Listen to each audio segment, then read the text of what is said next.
The casings hit the bottom of the metal bucket one at a time. Clink, clink, clink, each one a small hollow sound, each one still warm from the chamber. Sarah Voss moved down the firing line, the way water moves through a dry creek bed, steady, unhurried, following the path of least resistance. Her worn gloves swept the brass from the concrete shelf into her palm. She poured them into the bucket without looking.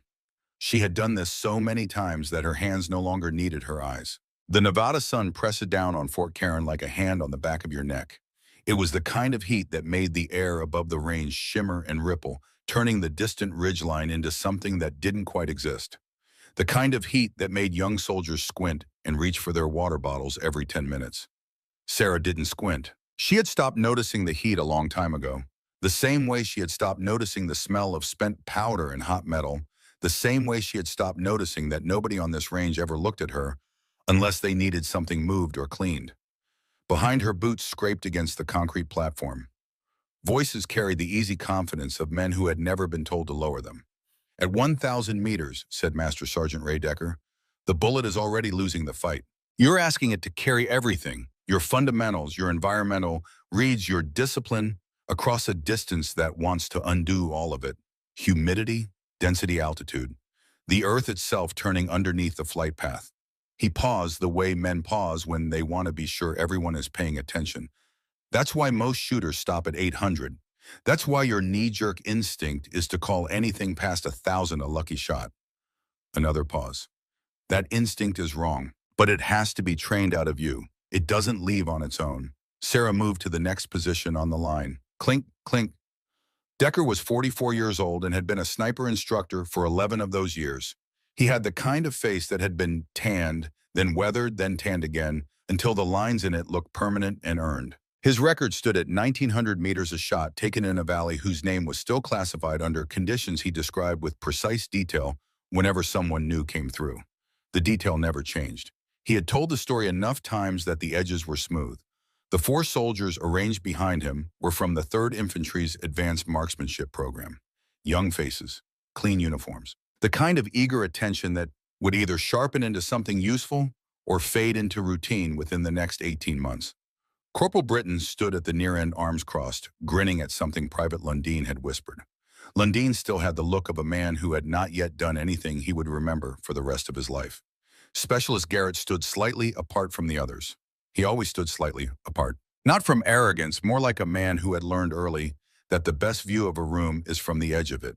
He was 31, had been in the unit for 4 years, and had a habit of watching things that other people had already decided were not worth watching. He was watching Sarah Voss. Not the way Britton watched her, which was not watching at all, really just the occasional glance that confirmed she was still there and still irrelevant. Garrett watched the way you watch something that doesn't quite line up with what you expected it to be. He had noticed on his 3rd day at Fort Karen that Sarah never needed to look at a weapon to identify it. He had noticed that she tested the wind with her fingers before walking uprange to collect brass, even when there was no functional reason to do so. He had noticed that she could tell by sound, alone when a rifle's zero had drifted. He hadn't said anything. He wasn't sure what to say. Decker raised the Barrett MRAD and held it horizontal, letting the sun catch the receiver. "This is not a sporting rifle. It is not a competition rifle. It is a precision instrument designed for one purpose, and that purpose requires you to understand physics well enough to use them rather than fight them." He lowered it back to the bench.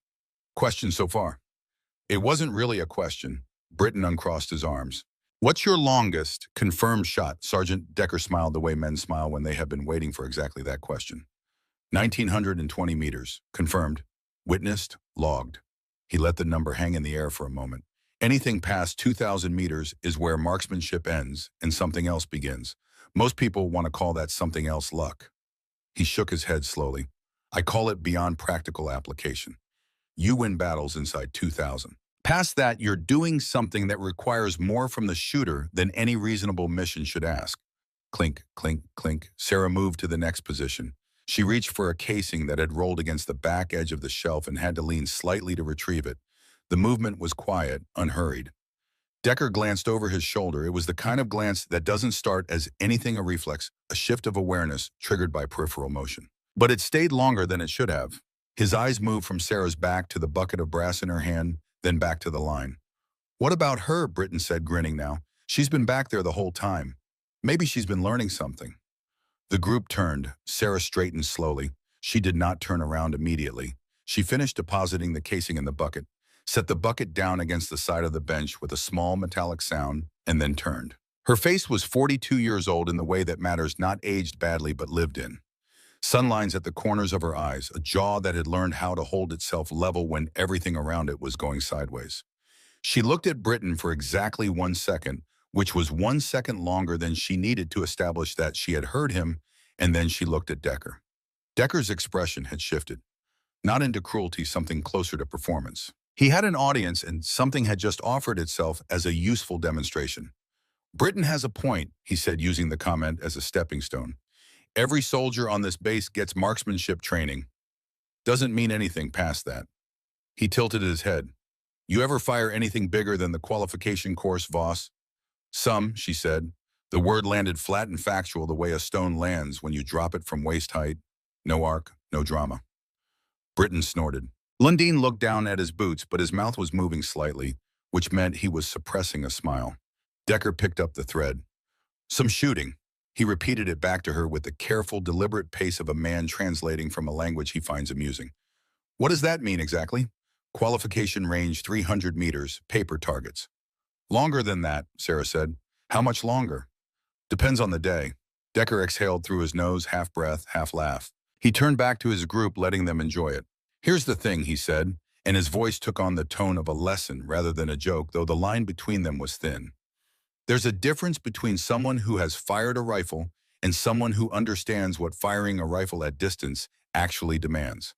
That difference cannot be bridged by time at the range.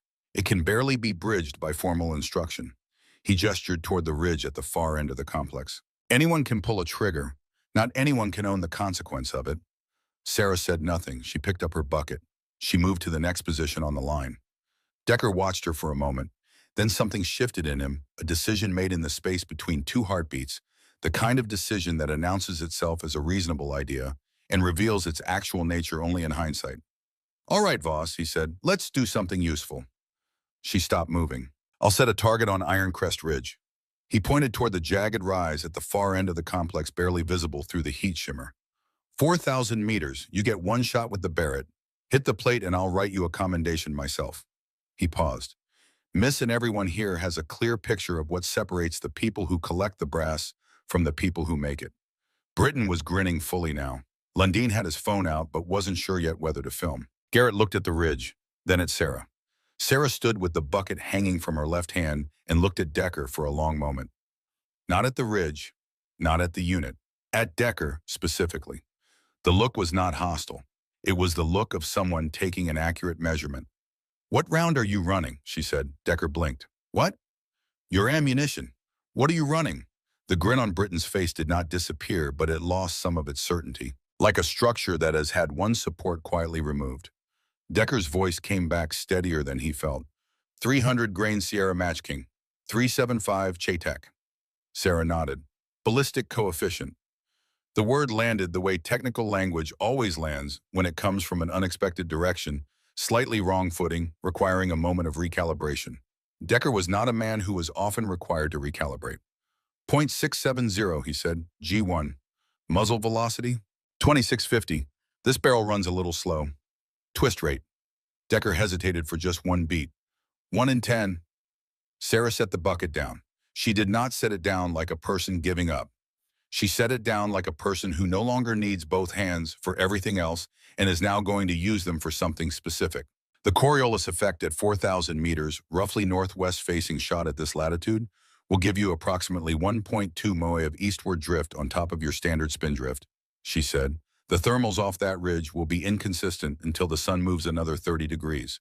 The mirage break right now is running mid-range, which means your worst crosswind pocket will be somewhere between 18 and 2,200 meters. She paused. I'd want to know the exact altitude of the target relative to our position before I dial elevation. Do you have a current laser reading? Garrett went completely still. Britton's grin had stopped moving. Decker stared at her for 3 full seconds. Then he looked at Garrett, which was a mistake, because Garrett was looking at Sarah the way a man looks when he has just confirmed something he suspected for a long time and is not sure whether to be pleased or unsettled by the confirmation. Where did you learn that? Decker said. You'd be surprised what's available, Sarah said. It was the answer you give when the full answer is not something you're willing to offer yet. Decker looked at her for another moment. Then he turned to the spotting scope on the near bench and pressed his eye to it, turning the reticle toward Ironcrest Ridge. The target was a 24-inch steel plate bright orange paint on weathered steel positioned at the base of a rock formation on the far slope. He lasered it. 3,960 meters, he said. He straightened up. Roughly 4,000. He said it like a man confirming the terms of something that had already been agreed to. Like a man who has said something that cannot now be unsaid. Sarah walked to the rifle bench without being told. She moved past Britton without looking at him, past Lundin, who lowered his phone slightly. She stopped at the Barrett Mar AD, sitting on its bipod in the precision rest, and she looked at it for a moment the way you look at something you have a complicated history with and have not yet decided how to feel about seeing again. Then she ran her right hand along the receiver. It was when she reached the turret, the elevation adjustment knob, that she pulled the glove off her right hand. She did not do it theatrically. She did not call attention to it. She pulled the glove the way you pull a glove when you need your fingers free for fine motor work, and she set it on the bench beside the rifle, and she reached for the turret with her bare hand. Garrett saw it immediately. The scar tissue ran from the base of her index finger across the dorsal surface of her hand and disappeared under the cuff of her sleeve. It was not a clean scar, not the kind left by surgery or a single sharp cause. It was the kind left by deep nerve damage, the tissue slightly thickened and discolored in a pattern that any combat medic, any field surgeon, any person who had spent enough time around serious injuries would recognize instantly.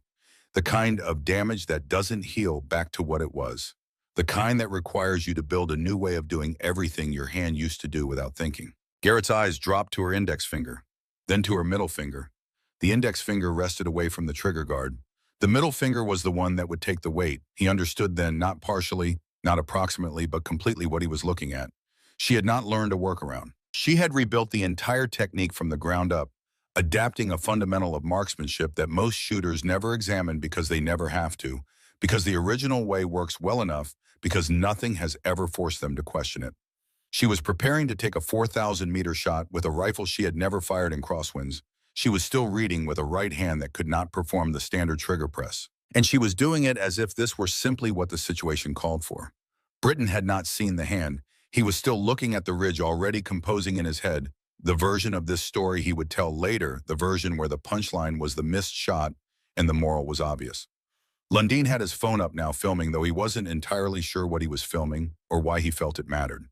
Decker was at the spotting scope. Garrett stood where he was at the edge of the group, slightly apart, watching Sarah Voss remove a battered ballistic data tablet from her jacket pocket and begin cross-referencing numbers with the kind of quiet, methodical focus that doesn't perform itself for observers, that doesn't need an audience, that exists entirely in the relationship between the person doing the work and the problem that needs solving.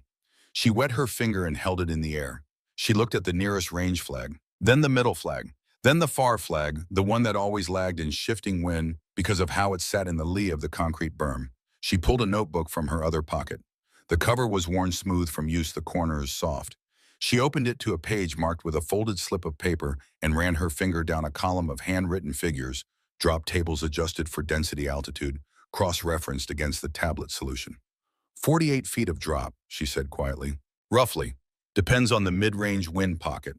She was not talking to anyone. She was thinking out loud the way you do when the numbers need to move from your head to the air to confirm they are real. Decker looked up from the spotting scope. You're calculating actual ballistic solution. Trying to. With what reference? What I know, she said, and what I can see. She turned the elevation turret, click by click, counting precisely, pausing to verify against the tablet. Then windage a series of measured rotations, each one intentional. She checked the turret position against the notebook, made one additional adjustment. Then she crouched down behind the rifle. The movement was controlled and deliberate. She settled the bipod with one hand, positioned the rear monopod, slid the stock into her shoulder, and for just a moment, the way the rifle fit against her, the way her body seemed to organize itself around it rather than adjusting to accommodate it, something clarified.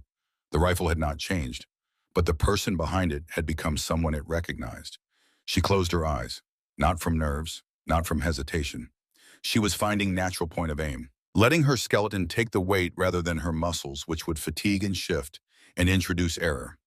She was doing what every serious long-range shooter does before every serious long-range shot, The thing that cannot be faked, the thing that tells you whether the preparation was done right or whether you are compensating for something that should have been fixed earlier. She opened her eyes. The crosshairs settled over the heat shimmer at the far end of the range. Ironcrest Ridge was barely real at this distance, a suggestion of rock and color, the orange target plate visible only through the Schmidt and Bender scope as a pale, warm smudge against gray. She's going through proper procedure, Garrett said quietly. He had not intended to say it out loud, but it had come out and it was accurate and no one contradicted it. Britton started to say something and then stopped. The something he had been about to say had lost its shape. It was still there somewhere, but he couldn't find the edges of it anymore. Lundin kept filming. Sarah watched the flags. She watched the mirage through the scope, reading the way the heat shimmer leaned and shifted and resolved, reading the rhythm of it, because the wind does have a rhythm, even when it seems random, especially in desert terrain, where the thermals are driven by differential heating and the gusts are shaped by ridgelines you cannot see from the firing position, but whose influence you can feel in the angle of the mirage break. She waited. Decker stood behind the spotting scope and did not speak. The silence at Fort Cairns Range in the middle of a Nevada morning had a particular quality. It was not the absence of sound. There were always sounds: the distant mechanical noise of the base, the occasional wind, the settling of metal in the heat. But the range itself, the space between the firing line and that far ridge, had its own quality of waiting. The silence of physics, not emotion. The silence of everything that had to go exactly right, being arranged and then trusted. Sarah's breathing slowed. Her right hand rested below the trigger guard. Her middle finger had moved inside it, resting against the curved metal, and the pressure was there, not yet applied, just present, like a question that has been asked but not yet answered. She drew a half breath, let it partially out, held the pause at the bottom of the exhale, the place where the body is briefly naturally still, where the heartbeat is between its own rhythm and nothing has yet begun to tremble. The mirage steadied. The flags dropped. For 2 seconds, maybe 3, the air between the firing line and Ironcrest Ridge did what 4,000-meter air almost never does. It held. Sarah pressed the trigger. The Barrett cracked like a door slamming in an empty house. The recoil moved through her in a straight line, controlled and absorbed the rifle tracking, straight back on the rest.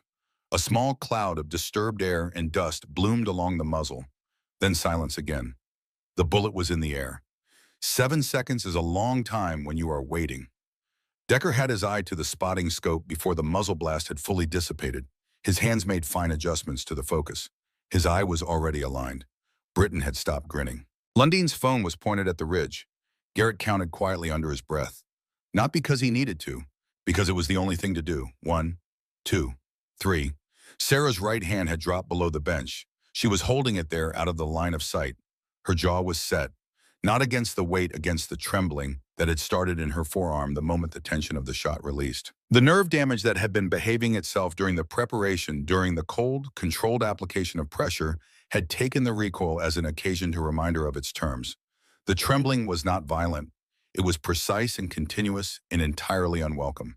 She kept her hand below the bench. 4, 5. Garrett was looking at her, not the ridge. He saw the hand. He saw where it was. He saw the way her arm was held slightly away from her body, the slight tension in her shoulder that had nothing to do with the shot that had already been taken. He understood. 6. He looked back at the ridge. 7. The sound arrived after the fact, as it always does at this distance, a sharp, clear report rolling back across the desert, compressed by heat and distance into something almost musical. Not the sound of metal bending. The sound of something solid being struck cleanly at high velocity. Impact. Decker did not move for a long moment.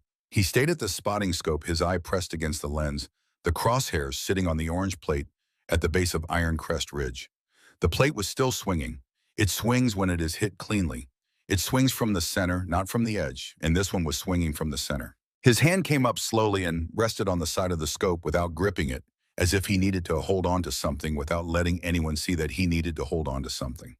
"Where did it hit?" Britton said. Decker didn't answer immediately. "Sergeant," Britton's voice had lost its comfortable edge. "Where did it hit?" "Center," Decker said. The word came out at about half its normal volume. Britton looked at the ridge, then at Sarah, then at the ridge again, as though the distance might have changed. Lundin lowered his phone slowly. His mouth was slightly open. Sarah rose from behind the rifle. She reached down and picked up her glove from the bench. She slid it back onto her right hand, smoothing it at the wrist with two precise movements, and looked at Decker. He had straightened from the scope. He was looking at her with the expression of a man re-examining a calculation he was certain he had done correctly, finding an error, and following that error backward to determine where exactly he had gone wrong. Garrett stood at the edge of the group watching Sarah. But what he was watching now was not what he had been watching before the shot. He was watching the glove going back on. He was watching the deliberate practiced motion of concealment. And he was thinking about all the hours that had to have passed between learning a thing and having it become that quiet and that controlled, and where those hours had been spent, and why they were not on record anywhere at Fort Karen, and what it meant that a woman with that knowledge and that scar was here collecting brass in the Nevada heat, while men talked about marksmanship as though they had invented it. Decker finally spoke. "Voss," he said. She looked at him. He didn't have the words yet. He was looking for them somewhere between what he had assumed and what he had just watched happen, and he wasn't finding them quickly because the distance between those two things was larger than he had expected.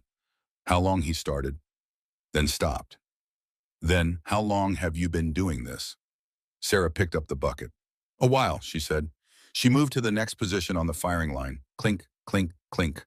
The casings were still warm. The range did not return to normal. Ranges have a rhythm to them. Weapons are fired. Results are assessed. The work continues. The day moves forward. But Fort Karen's primary range at 11:40 on a Tuesday morning in August had stopped following its own rhythm, and the silence that had settled over it was a different kind of silence than the one before the shot. Before it had been the silence of waiting. Now it was the silence of recalculation. Decker stood with one hand still resting on the spotting scope. He was not a man who lost his footing often. 22 years in uniform will either teach you how to absorb the unexpected or it will break you. And Decker had been absorbing unexpected things since before half his current unit had been in high school. He had been wrong before. Made assumptions that turned out to be incorrect, read situations badly called things that did not come true. That was not the problem. The problem was the specific nature of this particular wrongness, the fact that it had happened here on his range in front of his unit, in a context he had constructed himself for a purpose he could now see clearly and did not like. He had intended to demonstrate the distance between people.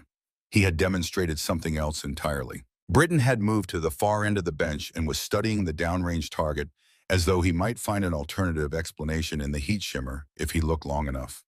Lundeen had lowered his phone but had not put it away, holding it at his side with the screen facing his thigh. Garrett stood where he had stood throughout at the edge of the group, but something in his posture had shifted, a quality of stillness that was different from before, more purposeful, the stillness of a man who is holding himself carefully because he is in possession of something fragile. Sarah had moved 4 positions down the line. She was collecting brass again. The bucket made its small, regular sounds. Her back was to the group, and from behind, she looked exactly as she had looked at 9 that morning, and at 8 the morning before, and at every point in the working day for however long she had been assigned to this range. Decker pushed off the spotting scope. "Dismissed," he said. "Back here at 1300. 2-position drill this afternoon." The unit moved. Britton first, walking with the deliberateness of a man who has decided the best thing to do is be somewhere else. Lundeen followed. Garrett lingered a moment watching Sarah, then turned and walked up range toward the equipment bay. Decker watched Sarah work her way down the line. The bucket was getting heavy. He could see it in the slight adjustment of her shoulder, the way she redistributed the weight every few positions. She did not look up.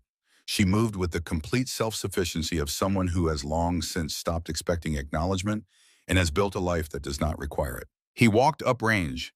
In the narrow range office alone at his desk, Decker opened his laptop and typed the name into the personnel database. Sarah M. Voss, Fort Karen. Current assignment. The system loaded slowly, the way all government systems load, as if bureaucracy has a natural pace, and any attempt to rush it is simply absorbed into the mechanism without effect. The file was sparse. He had pulled up enough personnel files to know what a complete file looked like and what a partial file looked like.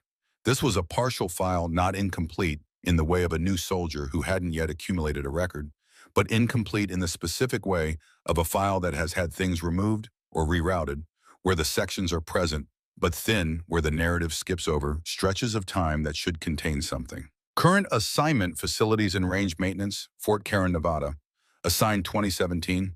Prior service, United States Army, 2001 to 2009. Separated, separation code, voluntary discharge. Decker leaned forward. He had seen a lot of separation codes. Voluntary discharge was straightforward. A soldier requests to leave processes out, goes home. But next to the coded in the field where the confirmation signature should appear, where the soldier's own acknowledgement of the voluntary nature of the separation should be logged, there was a reference number. Just a number, not a name, not a signature. A reference number pointing to an attachment that the system told him when he clicked it was stored in a classified personnel archive and could not be accessed from his current clearance level. A voluntary discharge that required classified documentation was not a voluntary discharge. He looked at the dates. Enlistment, September 2001. 19 years old. 2 weeks after the towers came down. Advanced Marksmanship Certification, 2004. 3 years in. That was fast. He knew what the certification required because he had run the evaluation himself for 8 years. It was not a credential handed out for effort or consistency. 3 years to get there was uncommon. It required a foundation that predated the Army. He scrolled further. Operational deployment 2005 to 2008. 3 years. Multiple rotations. The locations were listed by codes he associated with the kind of work that doesn't appear in public accounts of the period. Medical evaluation, September 2008. Right hand and forearm. Nerve damage. Incomplete recovery projected. Transfer order, January 2009. Reassignment to non-combat support role pending medical review completion. Signed Colonel R. Harwick, Fort Carson. Decker looked at the date of the transfer order, January 14, 2009. Then he looked at the date of the medical reevaluation. The reevaluation, the follow-up assessment that was supposed to determine the actual extent and permanence of the nerve damage, the assessment that would establish what Sarah Voss could and could not do. Going forward, the assessment that would serve as the basis for any rational decision about her continued service was dated February 6, 2009.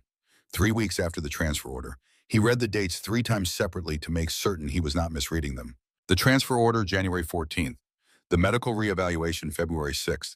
The separation processing, which followed the transfer and locked in the record before the reevaluation results could be formally entered, was dated January 28th.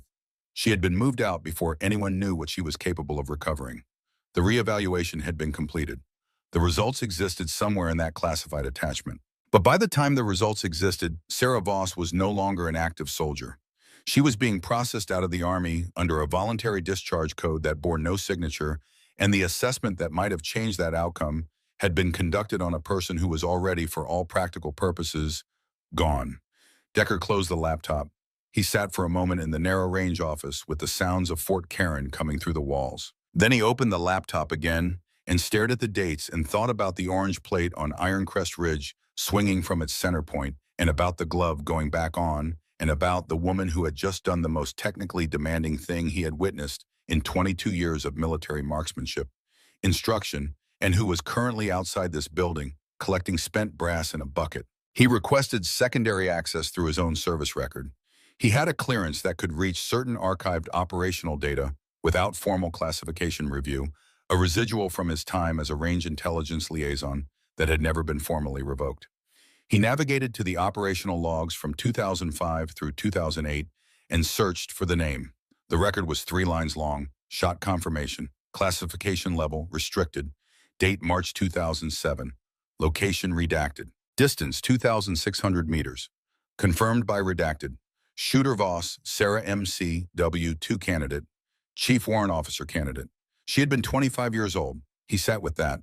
25 years old in a location still redacted, 17 years later at a distance that exceeded his own personal record by 700 meters, confirmed by witnesses whose names were still classified. A shot that had been logged and then filed under a restriction level that made it invisible to anyone pulling a routine file that would not appear in any standard personnel search, that existed only for people who knew to look for it and had the access level to reach it. He pulled up the transfer order again.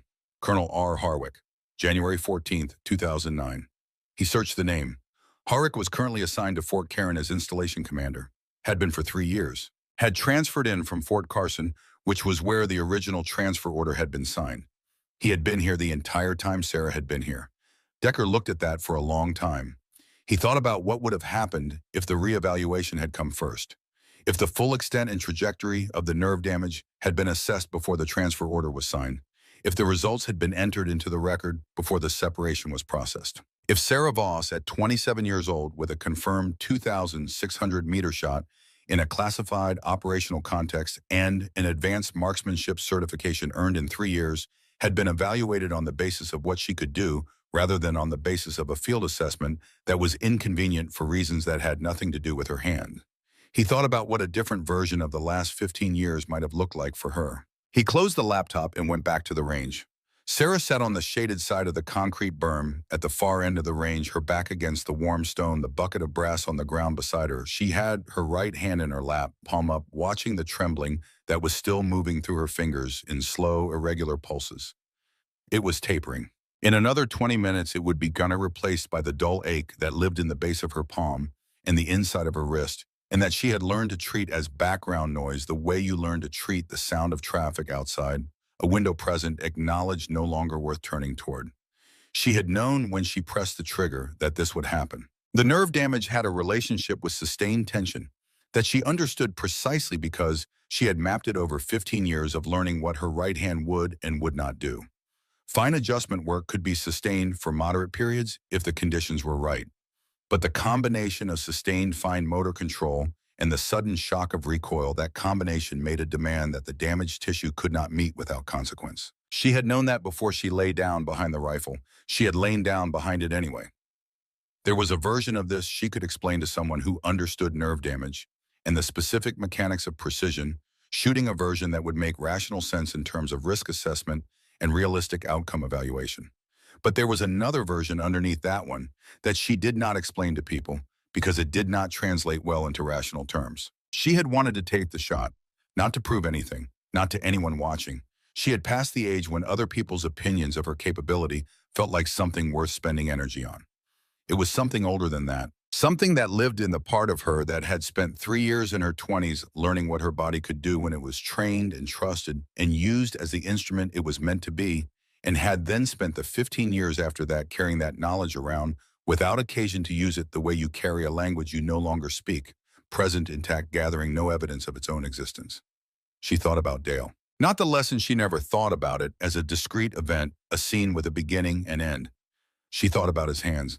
He had been 61 when her right hand stopped working the way it used to, and his own hands by then had been rearranged by arthritis.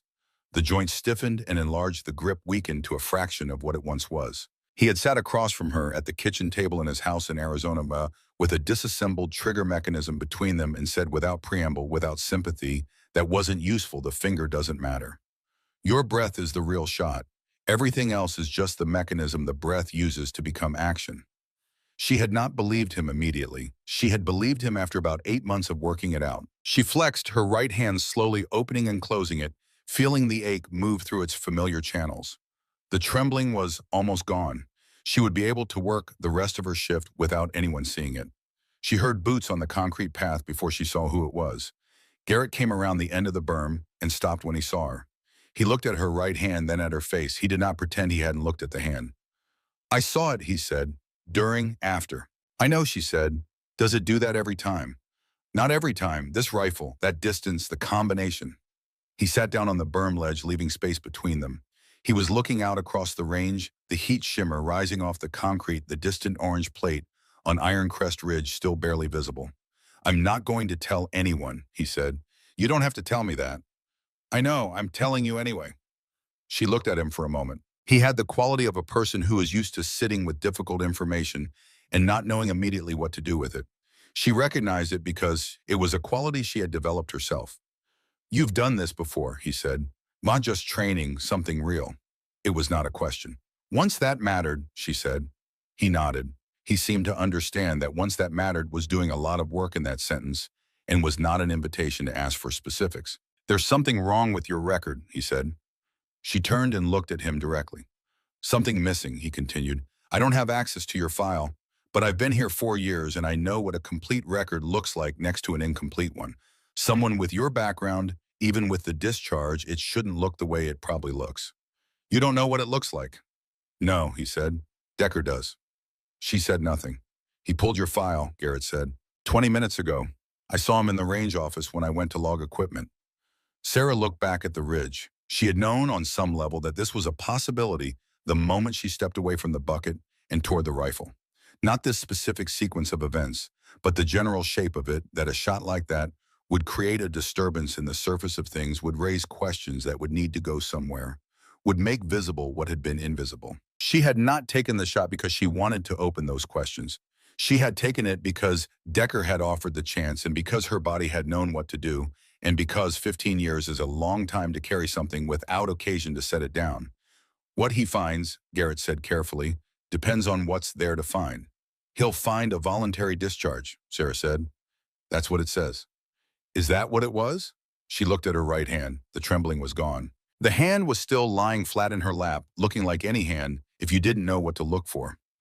No, she said. She said it the way you say something that has been true for a long time and that you have rarely said out loud, not because you have been hiding it, but because there has been no occasion where saying it out loud served any purpose. It is a different kind of holding something than hiding it, closer to carrying it, waiting for the terrain to change. Garrett stood up from the berm. 1300, he said, 2-position drill. He walked back up the range without adding anything else. Sarah sat for another few minutes. Then she picked up the bucket and moved back to the firing line to finish what she had been doing when the morning started.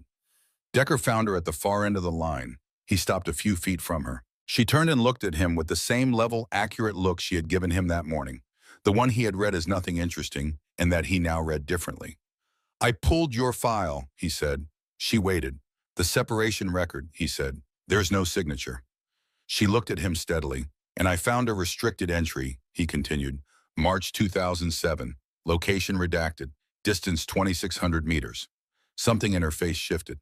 Not surprised, the kinds of movement that happens when someone hears the name of a thing they have not heard named out loud in a very long time.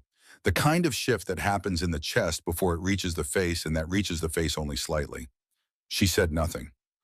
Harwick signed the transfer order on January 14th, Decker said. Your medical reevaluation was February 6th. He watched her do the arithmetic, the same arithmetic he had done an hour ago in the range office, arriving at the same place. She looked down at the bucket of brass in her left hand, then back up at him. She had the expression of someone who has carried a weight for a long time and has just been told by someone else that the weight exists and is real and can be documented. It was not relief exactly. It was closer to what happens when you have been uncertain for so long about whether you are right about something that confirmation and disappointment arrive as the same sensation. 3 weeks, she said quietly. 3 weeks, he said. The afternoon sun had moved. The heat shimmer had shifted direction slightly, and the far end of the range looked different than it had at 11 that morning, the ridge slightly darker, the target plate invisible without magnification. The orange was still there, marked permanent and different to what had happened in front of it. I'm going to file the commendation, Decker said. What I said this morning stands. I also want to talk to JAG. The dates alone, that's a procedural issue at minimum, enough to open a review. She was quiet for a long moment. I already have an appointment, she said. He looked at her. With JAG, she said. Tomorrow morning. I made it 2 hours ago. He stood with that. He thought about what it meant that she had made the appointment 2 hours ago. What it meant that she had been carrying a copy of her 2008 field assessment report for years. She must have been, because JAG would need documentation. What it meant that she had known what the file looked like without having access to it, had known there was a problem worth keeping documentation for, had been waiting not for someone to tell her there was a problem, but for the kind of occasion that produced evidence capable of going somewhere. He thought about the shot. He thought about what the shot had actually been. Not a demonstration, not a response to a challenge, a catalyst. The production of undeniable evidence of capability in front of witnesses on a documented range with a confirmed reading at a distance that would be difficult for anyone to minimize. She had known what she was doing. Not fully, perhaps. Not with certainty about every subsequent event. But she had walked toward that rifle with more knowledge than he had understood when she walked toward it. All right, he said. He looked at the range flag nearest them. It moved in the late afternoon thermal, the fabric catching and releasing. For what it's worth, he said, and stopped and started again. I was wrong about the shot, about what I assumed before the shot. He paused. I want to say that plainly. Sarah looked at him for a moment. Then she picked up the bucket. I know, she said. She moved to the next position on the line. Clink, clink, and the range held the afternoon the way it held everything, without judgment, without memory, waiting for whatever would be asked of it next. The JAG office at Fort Caron occupied a building that had been built for something else. You could tell by the windows too large for an administrative space set too high for the current ceiling, suggesting a previous interior arrangement that had been subdivided without being rebuilt. The waiting area had 4 plastic chairs and a table with magazines that were 8 months old, and a wall clock that ran 2 minutes fast, which Sarah had checked against her watch on her first visit and had not checked again because the specific number did not matter. What mattered was that she would gear in this chair with a folder on her lap that she had kept in a fireproof box in her apartment for 15 years. The folder contained 7 documents. The field assessment report she had written in September 2008, describing in clinical operational language the conditions of a mission. She still could not name the sequence of events that led to her injury and the specific decisions by the officer in command that she believed had created unnecessary risk. Her copy of the medical evaluation from October 2008, showing the initial findings and projected recovery trajectory, and containing in the remarks section a note from the examining physician that the long-term prognosis was uncertain and that reassignment decisions should await a follow-up evaluation scheduled for the following February. A printed copy of the transfer order dated January 14, 2009, obtained through a Freedom of Information request 7 years ago, and read several hundred times since without finding anything she had missed. The follow-up medical evaluation from February 6, 2009, showing in the measured language of military medicine that nerve function had stabilized in ways suggesting a modified duty accommodation was feasible, and that further recovery remained possible with continued therapy. 2 letters she had written to her chain of command in early 2009, requesting review, neither of which received a formal response. And at the bottom, the separation record itself with the blank field where her signature should have appeared, the reference number pointing to the classified attachment and the date. Captain Elise Dowd came out of the inner office 12 minutes after their appointment was supposed to start. She was 36 and had the look of someone who had been doing this work long enough to have stopped being surprised by the range of what people brought to her, but not long enough to have stopped caring about what to do with it. She sat across from Sarah, opened a notepad, and said before Sarah could begin, "Walk me through the dates." So Sarah walked her through the dates. She had arranged and rearranged them in her head, practiced the sequence until it was clear, and stripped of everything irrelevant to a legal analysis. She put the folder on the desk and laid out the documents in chronological order and let the dates speak in the sequence they had actually occurred, without commentary, without emphasis, letting the gap between January 14th and February 6th do what it had always done when she looked at it, sit there plain and factual and wrong. Dowd looked at the documents for a long time without speaking. She picked up the transfer order. She picked up the medical reevaluation. She set them side by side and looked at the dates with the specific attention of someone running a comparison rather than reading a narrative. Then she looked at the FOIA copy of the separation record at the blank signature field at the reference number. "Do you have the classified attachment?" she said. "No, I filed for it." The request was denied operationally sensitive information. When? 2016. Dowd wrote on her notepad, AR 614-200 governs reassignment and reclassification procedures. Section 473 covers the management of personnel in active medical evaluation processes. She paused. A transfer order issued before the completion of a mandated follow-up evaluation in a case where the evaluating physician explicitly noted that reassignment decisions should await the follow-up results constitutes a procedural violation of that regulation. Sarah looked at her. "It doesn't matter whether the violation was intentional," Dowd said. "The regulation sets a sequence. The sequence was not followed. That's documentable from the dates alone, without reference to the classified attachment." She tapped the transfer order with one finger. "This is enough to open a formal review." Sarah had known this intellectually since she first obtained the FOIA documents 7 years ago. She had known the shape of it. But knowing the shape of something and having a JAG officer say it out loud in an official capacity were different experiences. The difference was weight, specifically the slight reduction of it. The way a thing you have been holding becomes briefly lighter when someone else acknowledges that it is real and has a specific legal name. "There's a second matter," Sarah said. She told Dowd about the restricted entry, the 2,600-meter confirmation, March 2007. She had not known the entry existed until Decker mentioned it, but once she knew it existed, she had no difficulty constructing what it meant: documentation of operational capability, the kind that informed personnel decisions about how an asset should be used and retained.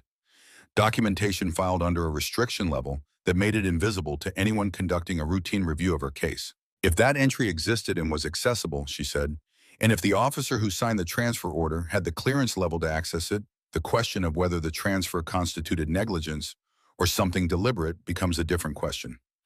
Dowd looked at her steadily. What clearance level did Colonel Harwick hold in January 2009? I don't know. I don't have access to that. I do, Dowd said. She went into the inner office and was gone for 14 minutes. When she came back, she sat down and wrote something and looked up. He held TSSCI, she said. He had access. The room was quiet. Sarah looked at the documents on the desk, the transfer order, her signature that wasn't there, the date that was 3 weeks too early. He knew, she said, not a question. That's a conclusion a formal investigation would need to establish, Dowd said carefully. What I can tell you is that the procedural violation is documentable and that the existence of the restricted entry adds material context to the question of whether due diligence was exercised. She paused. I'll file for a formal review today. I'll also file a secondary request for the classified attachment on the grounds that it's directly relevant to a regulatory compliance review. That's a different basis than a standard FOIA and has a better procedural pathway. Sarah nodded. This will take time, Dowd said. Military administrative reviews don't move quickly, and Colonel Harwick has been at this installation for 3 years. He's established here. That's a factor. I understand. Do you have corroborating witnesses to the shot yesterday? 4. Master Sergeant Decker, Specialist Garrett, Corporal Britton, Private Lundeen. Decker filed a commendation. Yes. I'll need his statement separately, Dowd said, and Garrett's if he's willing. He's willing, Sarah said, with the certainty of someone who has read a situation correctly, not of someone who has been promised anything. Harwick's response to the commendation came back in 48 hours. Decker had filed it through proper channels with full supporting documentation, the confirmed range reading the witness signatures, the ballistic context that established why a shot at that distance with that equipment under those atmospheric conditions was noteworthy. He had written it the way he wrote all his commendations with specific technical language that stated facts rather than impressions that built its case from the ground up. Harwick's response was 2 paragraphs. The first cited the unauthorized use of unit precision equipment by a non-qualified support personnel civilian contractor, which was the category Sarah was classified under in the current assignment, and noted that this use had not been sanctioned by the installation commander or any officer of equivalent authority. The second paragraph noted that the resulting documentation carried no official standing because the activity had not been conducted under any authorized training or evaluation framework. Unauthorized, non-qualified, no official standing. The language was precise in the way institutional language is precise when it has been chosen to close rather than open to end rather than continue. It was the language of a man who had been doing this for a long time and who knew exactly which words made a record say what he needed it to say. Decker read it twice. Then he walked down to the JAAG office. Dowd looked at the response and said, he's technically correct on the authorization question. The equipment use wasn't formally sanctioned. She was invited by a superior NCO in front of 4 witnesses. Invited is not the same as authorized under the relevant regulation. He knows that. She paused. What this does is create a paper trail. He's responded formally to a formal document. That response is now part of the record. She looked up, which means the review I've opened has something to set itself against. Decker looked at the response. He's been here 3 years, Decker said. Yes. He knew she was here. Dowd looked at him steadily and did not answer, which was its own kind of answer. Lundeen came to Decker 2 days after the commendation was rejected. He stood in the doorway of the range office for a moment before knocking, which told Decker something about the quality of what he was about to say. He was holding his phone and turned it over in his hands twice before he held it out. I filmed it, he said, the whole thing, from before she walked up to the rifle to after the impact sound came back. Decker looked at him. I was going to post it, Lundeen said. He said it the way the young say things they are no longer certain were good ideas. Something that seemed self-evident 2 days ago, quietly revised by the intervening accumulation of context. It would have gotten a lot of views. The distance alone, people would have... I know what people would have done with it, Decker said. Lundeen stopped. Decker looked at the phone. He thought about what a video like that would do on the platforms where such videos went, the engagement, the commentary, the pressure it would create on the institution to respond. He thought about Harwick, who was a man who had spent his career managing institutional pressure, who would recognize a public-facing campaign for what it was, and would know precisely how to respond by waiting it out, by letting the attention cycle through and diminish by outlasting the news while the actual record remained exactly as it was. And he thought about what Dowd had filed, the dates, the regulation, the documented sequence that didn't require anyone's attention, but had a formal mechanism and a procedural pathway and a clock that ran on its own schedule, independent of whether anyone was watching. "Don't post it," he said. Lundin lowered the phone. "Send it to the Inspector General," Decker said. "Department of the Army level. You can submit evidence related to an open review through their secure portal. The video documents the capability at the center of the separation record dispute." He paused. "Send it with the metadata intact. Date, time, location. The system will log it as evidence, not entertainment." Lundin looked at him. "Will it help?" Decker considered the question honestly. "It adds a layer. It becomes part of the formal record. That's different from adding noise to the outside of the process." Lundin nodded slowly. He looked at the phone one more time. "It was a hell of a shot," he said. "Yes," Decker said. "It was." Lundin processed out the submission that evening. The video arrived at the IG office's secure evidence portal at 7:43 p.m. tagged with verified metadata timestamped and geolocated to Fort Caron's primary range flagged as supplementary evidence to an open AR 614-200 compliance review. It joined a queue of submitted materials that moved on its own schedule in its own sequence, according to its own requirements. It did not go viral. It did not need to. Sarah had the medical appointment 3 days after the JAG review. Farrell looked at the conduction studies and said what she had expected him to say, that the progression was continuing at its measured, predictable pace. 12 to 18 months before the compensatory technique became unreliable under high-demand conditions. The recoil event had not significantly shifted that timeline. "One shot, even a demanding one, does not move the curve." She asked him to write it down. He wrote it down. She put it in the folder. That was the new information. Everything else she already knew. Sarah's second appointment with Dowd had a different quality than the first. The first had been intake, the careful process of establishing what existed and what it might mean. The second was movement. Dowd had received confirmation that the IG review had been formally opened. She had received the secondary access approval for the classified attachment in Sarah's separation record, which had taken 19 days, and a chain of authorizations she described without elaborating on, and which had produced a document that she now placed on the desk in front of Sarah. The classified attachment was the February 2009 reevaluation, the full version, not the FOIA copy. The difference between the full version and the FOIA copy was 3 pages. Those 3 pages contained the specific medical conclusions the examining physician had reached, stated in clinical language without diplomatic softening, concluding that the nerve damage in Sarah Voss's right hand, while significant, was compatible with a modified duty role that could include precision marksmanship activity with accommodation, and that with continued therapeutic intervention and appropriate assignment management, long-term retention in a specialized capacity was medically supportable. Medically supportable. The physician had written it in February 2009. The separation had been finalized January 28th. Sarah looked at the 3 words, medically supportable, written in the standard clinical typeface of a government form in a building at a base she had already been removed from by the time the ink dried. Written after examining her hand, after running the studies, after reaching a professional conclusion that a modified duty accommodation was feasible. Written as fact. Put into a file. The file had gone into a classified archive, and Sarah Voss had spent the intervening 15 years in maintenance assignments at a series of installations, carrying a notebook full of ballistic tables that no one had ever asked her to carry, maintaining a technique that no one had sanctioned her to maintain. 3 words, 15 years. She did not cry. She had passed through the stage where crying about this specific thing was available to her and come out the other side into something drier and more permanent, the way grief eventually becomes not the absence of the lost thing, but a particular quality of the air around the place where it used to be. She sat at Dowd's desk and looked at the words for a long moment. She thought about Dale, not the lesson.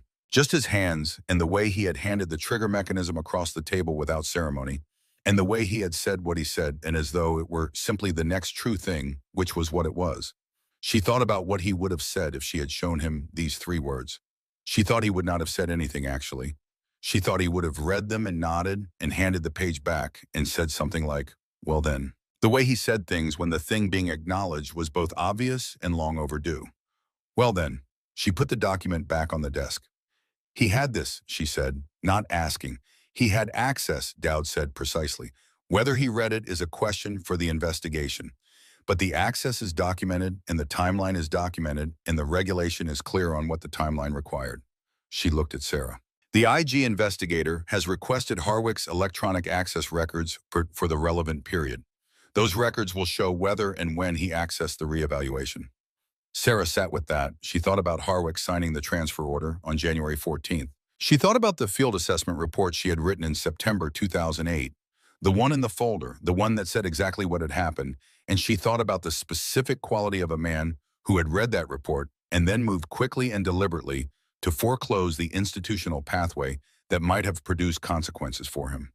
She thought about 15 years, not the whole weight of them, just the specific quality of carrying something that is true when the systems supposed to care about what is true have arranged themselves to face the other direction. I want to ask you something, she said. Dowd waited. The review, the outcome, what does it actually look like, realistically? Dowd considered the question with the care it deserved, the care of a person asked to be honest about a process that is not always honest about itself. Record correction is likely, she said. The separation classification, the signature field, the commendation that was denied. Those are procedural matters with documentable violations and a clear remediation path. The restricted entry, the 2007 shot, gets added to the official record at an accessible level, also procedurally straightforward.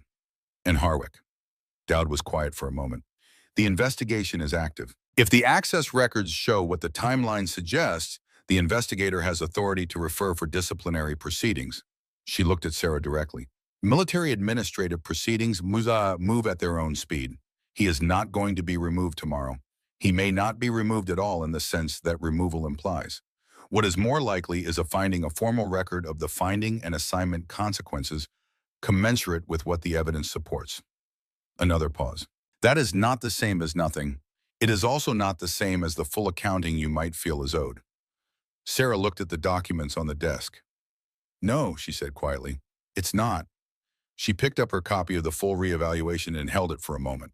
The date, the physician's conclusion. What I actually want, she said, is for the record to say what's true. That I can get you, Dowd said. The formal correction to Sarah Voss's separation record was processed 61 days after Captain Dowd filed the initial review. The separation code was amended.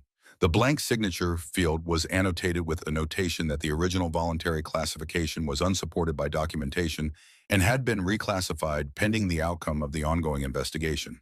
The restricted entry from March 2007 was transferred to her standard accessible record and listed under confirmed operational actions. The commendation Decker had filed was processed through a separate channel that did not require Harwick's approval, a provision for processing commendations when the relevant chain of command had a documented conflict of interest. Sarah received the amended record on a Tuesday morning. She read it at her kitchen table with a cup of coffee going cold beside her. She read it with the particular attention you give to something you want to understand precisely, to have accurately in your head, to know without ambiguity. She put it down. She sat with it for a while. She thought about calling someone and thought about who she would call and thought about the list of people she might have called 15 years ago versus the list she had now and the degree to which those lists had contracted, not from loss exactly, but from the gradual necessary simplification that happens when a person has been carrying something alone long enough that the habit of alone becomes its own kind of company. She finished her coffee and went to work. Britton came to her the week before the record correction was finalized. He found her on the range at the end of her shift and stood at the edge of the firing line for a moment before walking over. He had the posture of a man who has rehearsed something and is now discovering that the rehearsal did not prepare him as well as he had hoped. She waited. I didn't know any of it, he said. The file, the dates, what happened in 2009. He paused. I don't know if that matters. She looked at him. He was 26 years old and had been wrong in the particular way that young men are wrong when they have not yet developed the habit of examining what they are assuming before they act on it. It was not the worst kind of wrong, it was the most common kind. It matters, she said. Not as much as you think it does, but it matters. He nodded. He didn't say anything else, which was the right decision. She picked up the bucket.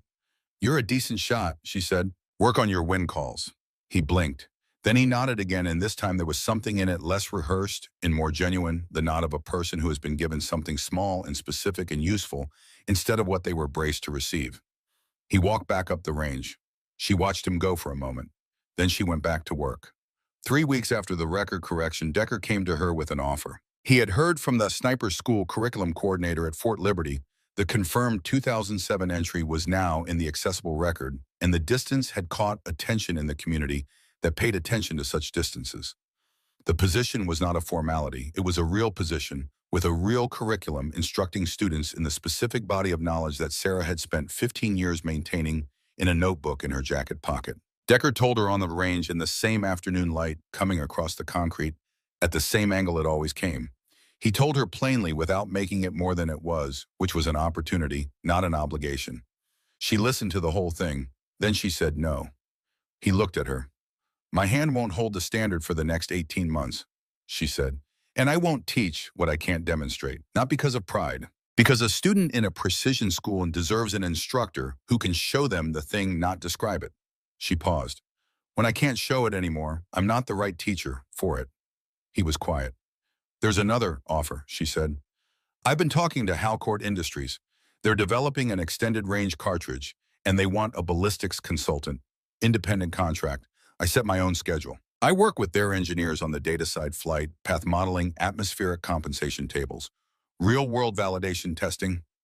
She looked at the ridge. "It's the same work, different context." "Less visible," he said. "Visibility isn't what I was after," she said. He looked at her for a moment, then he nodded. He had started to understand slowly over the months since August that the shot on Iron Crest Ridge had not been about visibility, had not been about proving anything to him or to Britain or to anyone watching. He had initially framed it that way in his own head because that framing made it comprehensible. The hidden talent revealed the moment of demonstration, the reorganization of the social order that follows. He had understood later that this framing was his, not hers. She had not been waiting for a moment to be seen. She had been waiting for a moment that produced something useful, and what she had needed it to produce was a record. The record now existed. What she had been building toward was never the moment on the range. It was the folder in the fireproof box. He wrote his final report on the incident 2 weeks later, a formal after-action assessment of the range event and its subsequent administrative developments filed as required through his chain of command. Factual and complete. At the end in the section reserved for the instructor's assessment, he wrote, "I was wrong about the shot. I was more wrong about the shooter. The record will show both." He submitted it and did not add anything to it. The IG investigation into Colonel Harwick's handling of the 2009 separation remained open. These things moved slowly. That was what Dowd had said, and it was true. And it was also not the whole truth because slowness and movement were not the same thing, and the investigation was moving following the access records and the dates and the language of the regulation that said what the sequence was supposed to be and what happened when the sequence was not followed. Moving the way that formal processes move when someone has given them what they need forward in measured time toward whatever it was going to find.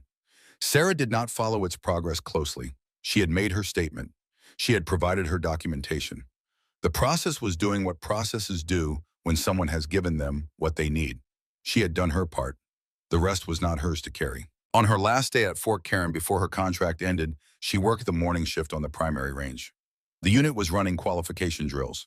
The range was busy with the ordinary sounds of weapons being fired and scored and logged, the specific texture of a training morning, about maintenance rather than discovery, about sustaining what exists rather than finding what hasn't been found yet.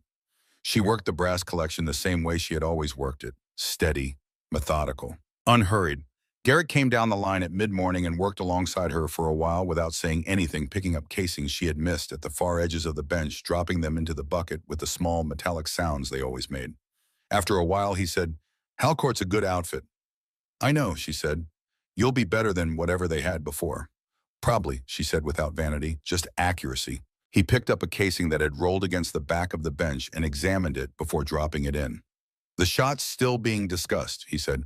"Long-range forums. People are arguing about the atmospheric conditions and whether the tablet solution was adequate for the distance." "People like to argue about things they weren't there for," she said. "Yes," he said, "they do." They worked in silence for a while. The range noise moved around them, reports, commands, scoring calls from the tower. The Nevada heat pressed down in its patient, indifferent way. At the end of the line, Sarah filled the bucket to the top and carried it to the collection bin and poured it in. The brass cascaded down in a small metallic flood, each casing joining all the others, identical and interchangeable and impossible to distinguish from one another once separated from the rifles that had fired them. She set the empty bucket on the edge of the bin. She looked at the range one more time. Iron Crest Ridge was visible in the distance, heat shimmer rising off the desert in long, slow waves. The orange plate was still out there at the far edge of what the range could offer, marked and permanent in the landscape surrounding it. Too far to see without a scope. Exactly where it had always been. She thought about the 7 seconds. She thought about the way the rifle had settled into her shoulder as though it had been waiting.